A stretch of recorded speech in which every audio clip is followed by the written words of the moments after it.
அனைவருக்கும் வணக்கம். இன்றைக்கி கோழி வறுவல் எப்படி செய்கிறதுன்னு பார்க்கலாம். சிக்கன் ரோஸ்ட், 1/2 கிலோ சிக்கன் எடுத்துருக்கேன். 6-7 பல் பூண்டு, ஒரு துண்டு இஞ்சி, ஒரு துண்டு மஞ்சள் பொடியும் சேர்த்துக்கலாம். 1 டீஸ்பூன் சோம்பு, 1 டீஸ்பூன் மிளகு, 1/2 டீஸ்பூன் சீரகம், 1/2 டீஸ்பூன் மிளகாய்த்தூள், 1/2 டீஸ்பூன் மல்லித்தூள், கரம் மசாலா 3/4 டீஸ்பூன், 5 கொத்து கருவேப்பிலை, தேவையான அளவு உப்பு, 1/2 மூடி எலுமிச்சை சாறு, பாதி தக்காளி சேர்த்து நல்லா அரைச்சிக்கலாம். மசாலாவை ஒரு அகலமான தட்டில் சேர்த்துட்டு சிக்கனை சேர்த்து ஊற வைக்கலாம்.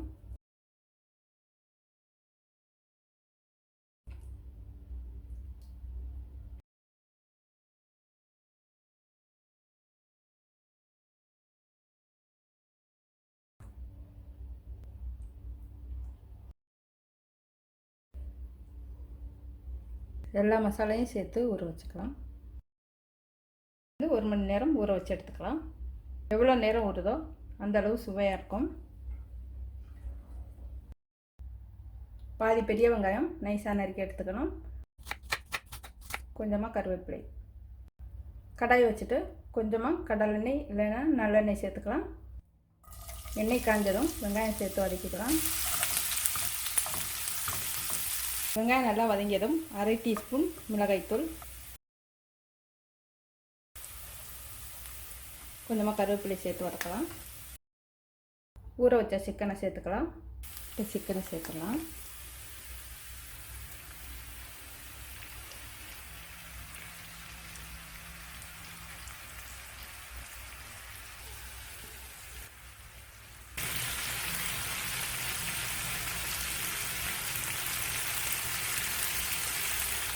ரெண்டு பக்கமும் நல்லா வதக்கணும்.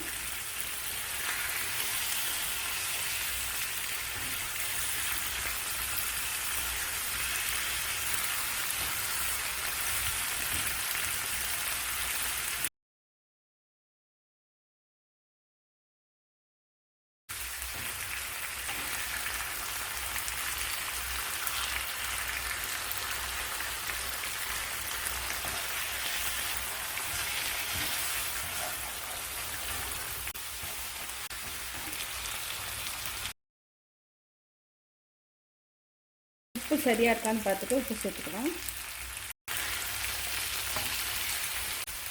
1/4 கப்போட கொஞ்சம் கம்மியாக தண்ணி சேர்த்துக்கிறேன். கொஞ்சமாக தண்ணி சேர்த்துக்கலாம். இது வேகையில் நல்லா சுருண்டு வந்துடும்.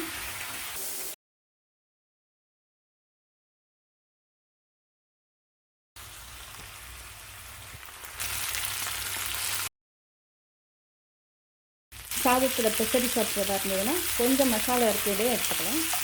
மசாலா நல்லா சுருண்டு நிறம் மாதிரி வந்திருக்கு. எண்ணெயும் பிரிஞ்சு வந்துடுச்சு. இப்போ இது நல்லா வந்து ரெடி ஆகிடுச்சு. அடுப்பு ஆஃப் பண்ணிடலாம். இப்போ கோழி வறுவல் ரெடி ஆகிடுச்சு. இது அப்படியே சாப்பிட சுவையாக இருக்கும். சாதத்துக்கெல்லாம் தொட்டுக்கலாம். நன்றி, வணக்கம்.